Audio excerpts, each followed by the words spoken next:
Hello, my name's Caleb Ontiveros. I am a sophomore at Fort Lewis College, and I am presenting on abortion, other defense, and the infantist. Before I begin, I'd like to thank Coastal Carolina University and the Jackson Family Center for Ethics and Values for accepting my paper and putting this conference together. Okay, so in this paper I aim to show that there's a prima facie problem for the anti-abortion position.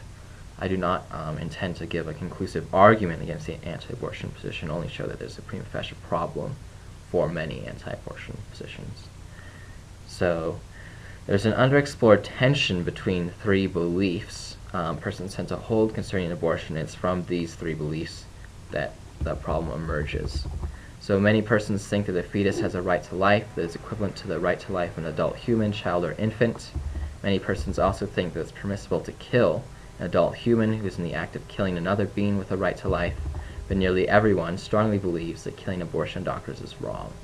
There is a tension between these three views, where someone thought that a fetus has a right to life and that one can kill in other defense. In many cases, it would seem to follow that one can defend a fetus by killing an abortion doctor.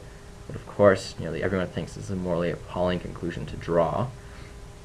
Thus, the anti-abortion advocate and defender of the other defense ought to give a principled reason to explain why one can hold the first two of these views without holding the third.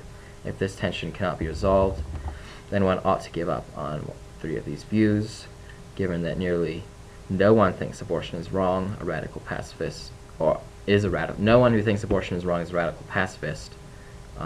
They won't drop the belief that other defense is sometimes permissible, so they should drop the belief that it's wrong to kill abortion doctors or that abortion is morally wrong. So given that no one thinks that killing abortion doctors is permissible,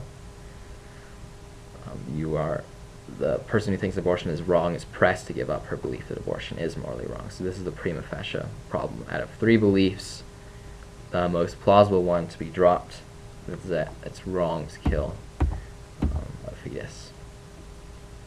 So I'd like to state this argument in a little bit more detail and then respond to a few objections in this presentation. So one paradigm case of other defense is what I call the child killer. So I explain this in a little bit of detail. And this case runs as follows. Kurt is a concerned citizen. As such, he generally happens to have a gun on him. He lives in a dangerous area and doesn't want innocents to be killed. He also has the habit of reading the paper while his neighbor's kids play outside his window. Today he reads a story about a man who has killed a dozen or so innocent children. The man is photographed in the article. As such, Kurt burns his image into his mind. Then he looks outside his window and sees the same man wielding a knife. The man is clearly the suspect, and Kurt can tell this. Upon closer inspection, Kurt views the suspect march up to an innocent and unsuspecting child about to stab her. In order to prevent stabbing, Kurt fires his weapon, killing the gunman in order to save the child. So most people think that Kurt's actions were clearly permissible in this case, and many actually might think that his action was obligatory. He'd be doing something morally wrong if he didn't kill the child killer. So on the face of it, you might think this case is slightly similar to an abortion case where you would need to kill another person in order to save the innocent being, in this case the fetus. But it does seem there's a fair amount of disanalogies. So in order to sort of weigh the disanalogies, I give the case of the infantist. So Anna lives in a place where parents often wish to get rid of their infants, whom they consider burdensome for many reasons. The only way to be rid of their children is to hire an infantist, a professional killer of infants. Many persons think that it's the parents' right to have their infant killed, while others think an infantist's work is equivalent to murder. Anna fits into the latter camp. She thinks that infanticide of this sort is no better than killing an adult human being. Yet in her town, there is a local infantist who has already killed a dozen or so infants. Anna knows this, and she knows that the infantist will kill more. Anna also knows that she could assassinate the infantist and get away with it without harming the anti-infantist cause. Assassinating the infantist would, with high likelihood, save infant lives. Eventually, Anna witnesses the infantist called to commit infanticide. She gives the parents time to change their mind. Unfortunately, they do not. And as Anna witnesses the infantist raise the knife to an innocent infant's throat, she kills the infantist. And again, for from my experience, most people think that Anna's actions here were permissible, but if you insert infantis with terms like abortionist or infant with fetus, everyone is inclined to think that her actions are pretty clearly wrong, even though there's a spot-on similarity between this case and what you might think of a case where someone is inclined to kill an abortion doctor. So the argument could be stated as follows. If abortion is morally wrong, it's permissible to kill abortion doctors. It is not permissible to kill abortion doctors. Therefore, it's not the case that abortion is morally wrong. I take it that the second premise, that it's not permissible to kill abortion doctors, is beyond dispute. It's obviously true. Although one could, I suppose, bite the bullet. That's not an option I'm going to consider in this paper, and it's not an option most people would consider live.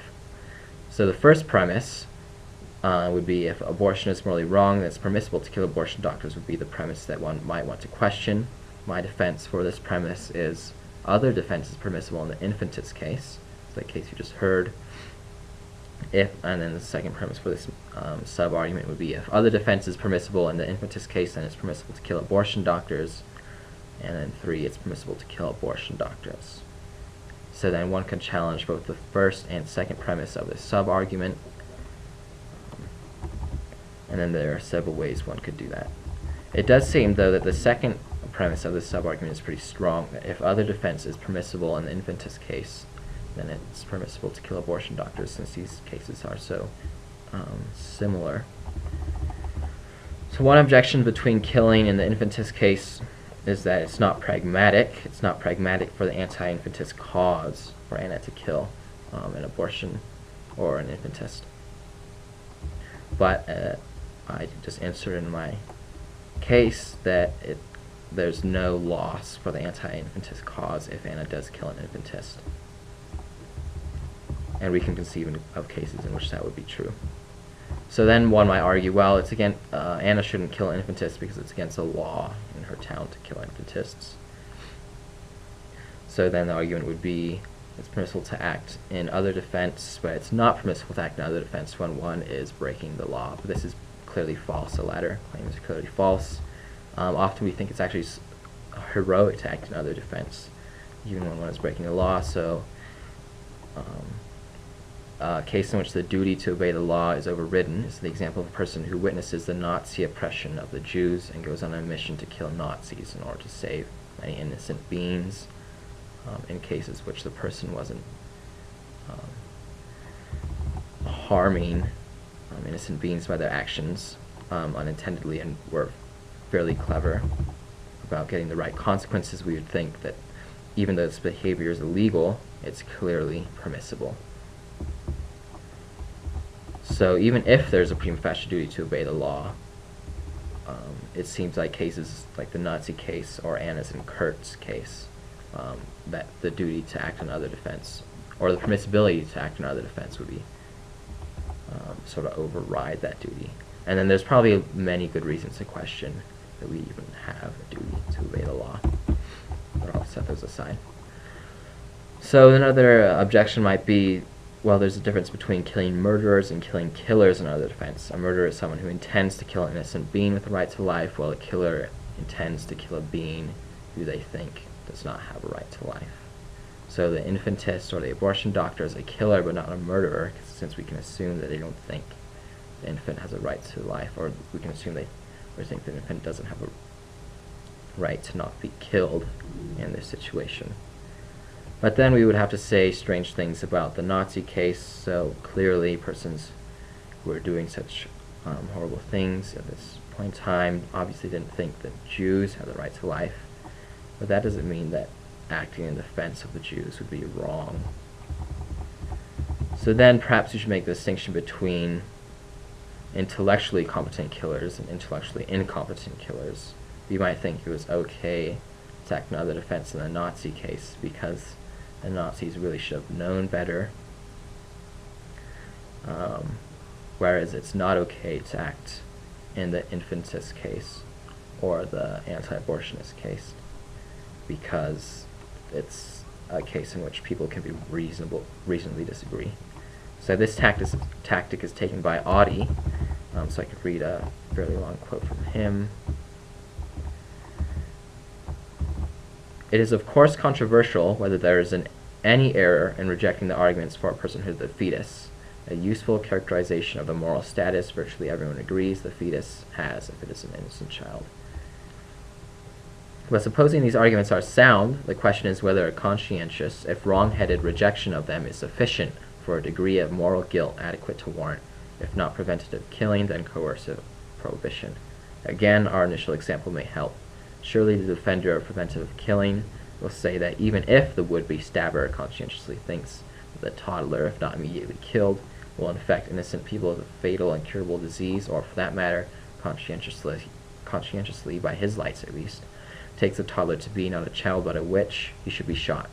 This is plausible, but greatly differs from what holds in the abortion case. Here it's hard to see how anyone intellectually competent could have such beliefs, whereas the intellectual competence of many who reject the arguments for personhood of the fetus, I take it, is beyond dispute. So this could be taken as an objection to killing in the abortion or the infantist case. Though one might think that persons who are intellectually competent will see that infants have a right to life. That's probably not true, given that most people who think that abortion is permissible, or at least many people, I shouldn't say most, many people think that abortion is permissible, most notably Michael Tooley and Peter Singer think that it's permissible to kill infants, or infants don't have a right to life because they aren't persons. So it would seem those cases are intertwined. So this can be cast as an objection from diachronic justification. So I'll take intellectual competence to mean something like diachronic justification. You're doing your best to get your beliefs straight. So diachronic justification is justification of your beliefs over time, or epistemic diachronic justification. What most epistemologists are concerned about is synchronic justification, that is, whether your beliefs are justified at a certain time slice. Whereas diachronic justification would be, the question as to whether your beliefs are justified through time, and that would have to do with your behavior, not just your beliefs. So we could tie epistemic diachronic justification to intellectual virtues. So a person who is intellectually virtuous would be epistemically diachronically justified. And then concepts like intellectual virtues would be pretty closely tied to moral virtue. So in defending my argument, one could challenge that intellectual virtue is enough to make it the case that one isn't liable for killing another defense, or argue that even if it is enough, there still is a significant problem remaining for the anti-abortion advocate. So one might think that being intellectually virtuous isn't enough to entail moral innocence, and so I make this case called the political child killer, which is a spin-off of the child killer earlier. It runs as follows. Kurt is a concerned citizen. As such, he generally happens to have a gun on him. He lives in a war zone. His state is entrenched in an aggressive, unjust war against a neighboring state. He also has a habit of reading the paper while his neighbor's kids play outside his window. Today he reads a story about a man who has just killed a dozen or so innocent children as political acts. And this man is from the unjustly attacked state and believes that his only option is to start killing the children of unjust aggressors. He believes this after careful investigation. The political child killer, however, is wrong about this. He does in fact have other options available to him. So even though he was intellectually virtuous, he has come to a mistaken conclusion. Kurt knows that he was wrong, and as such he burns the image of the child killer into his mind, and he looks outside his window and sees the same man wielding a knife. The man is clearly the child killer, and Kurt can tell this. Upon inspection, Kurt views the suspect march up to an innocent and unsuspecting child about to stab her. In order to prevent the stabbing, Kurt fires his weapon, killing the child killer in order to save the child. So Most people, upon hearing this case, would think that Kurt's actions are permissible even though the attacker was intellectually virtuous and even though Kurt's state was involved in an unjust war. So then this would seem to be a conceivable case in which you have a counterexample to what one might think is the objection from epistemic diachronic justification, or we could probably label it the objection from intellectual virtue. So just having intellectual virtue wouldn't be enough to make one not be liable to be killed in other defense. But suppose it is, then it still seems as though the anti-abortion advocate will probably not want to accept the results, for even if we accept that a person can be diachronically justified, that entails that persons who aren't, well, it doesn't directly entail, but it would, without another account, would entail that persons who aren't diachronically justified are still liable to being killed. So an infantist who isn't intellectually virtuous or epistemically diachronically justified would be liable to be killed. And the same goes for an abortion doctor who isn't intellectually virtuous. But this seems like a bad result. Most persons seem to think that it's wrong to kill abortion doctors, full stop. Not it's wrong to kill some who have read Thompson, Singer, and Tooley or something like that, and reasonable persons, but it's okay to kill all those who haven't done intellectually virtuous work. And then it also has the result that some abortion, anti-abortion advocates might not want to accept, and that's the result that many pro-abortion advocates are epistemically diachronically justified or intellectually virtuous. So in some ways it gets the worst of both worlds. You have to say many opponents to your position are intellectually virtuous, but it's still permissible to kill infantist or abortion doctors. So it's not clear that this objection from intellectual virtue works out, or actually possibly seems like it doesn't, without emendations. So this seems like there's a formidable problem for persons who hold that abortion is morally wrong.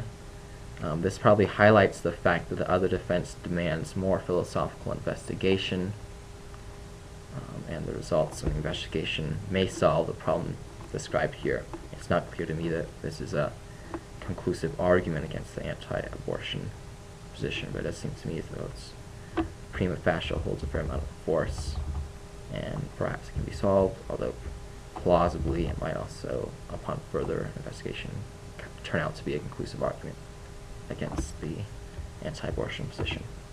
Thanks.